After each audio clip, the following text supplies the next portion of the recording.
दोस्तों आज की इस वीडियो में हम डिस्कस करेंगे एक अमेरिकन राइटर विलियम फॉकनर की एक पोएम आफ्टर 50 ईयर्स को।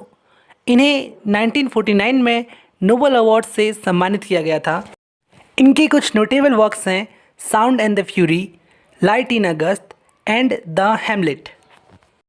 आफ्टर 50 ईयर्स एक्चुअली एक सोनेट है जिसमें एक राइमिंग का यूज़ होता है। सोनेट्स 14 लाइन्स की होती हैं और सोनेट्स में मोस्टली प्रॉब्लम्स और सॉल्यूशन का डिस्कशन होता है।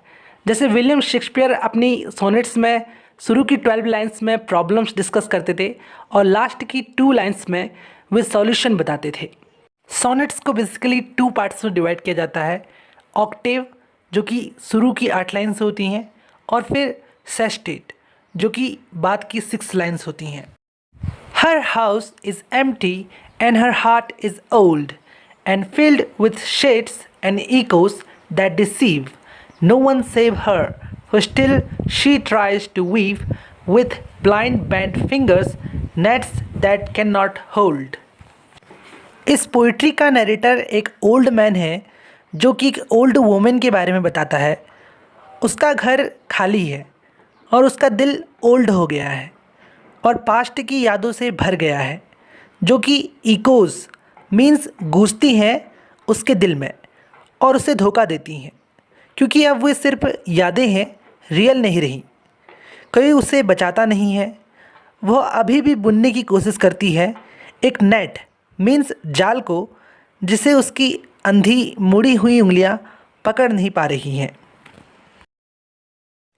Once all men's arms rose up to her, 'tis told, and hovered like white birds for her cares.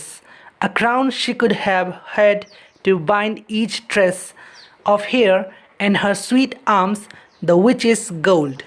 ऐसा बताया जाता है कि एक बार सभी आदमियों की बाहें उसके लिए उठती थी जब वह जवान थी, जो कि उसकी केयर करते थे और सफ़ेद पक्षियों की तरह उसके आसपास मंडराते थे। एक ताज जो उसे अपने बालों को बांधने के लिए पहनना पड़ सकता था। उस समय उसकी बाहें एक जादुई सोने की तरह थी। Her mirrors know her witnesses, for there she rose in dreams from other dreams that lent her softness as she stood, crowned with soft hair and with his bound heart and his young eyes bent. उसका mirror उसके बारे में गवाही देता है। वह उस समय हर किसी के सपनों में आती थी, एक सपने से दूसरे सपने में, और उससे सॉफ्टनेस मिलती थी जब वह खड़ी होती थी। उसके बालों में क्राउन होता था, ताज। अब यहाँ एक लवर की बात हुई है जिसका हार्ट उसके लिए बाउंड यानी कि बंधा हुआ है और उसकी आँखें, उसकी जवान आँखें झुकी हुई हैं उसके सामने। And blind he feels her presence like shade scent, holding him body and life within its snare.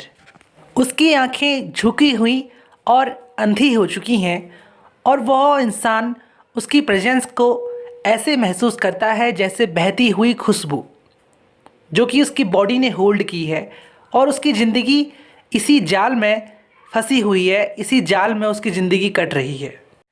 अब बात करते हैं लिटरेरी डिवाइसेस की, जैसे metaphor, house is empty, heart is cold. Alliteration, blind bent, softness as she stood, repetition of S. Personification, her mirrors know her witnesses.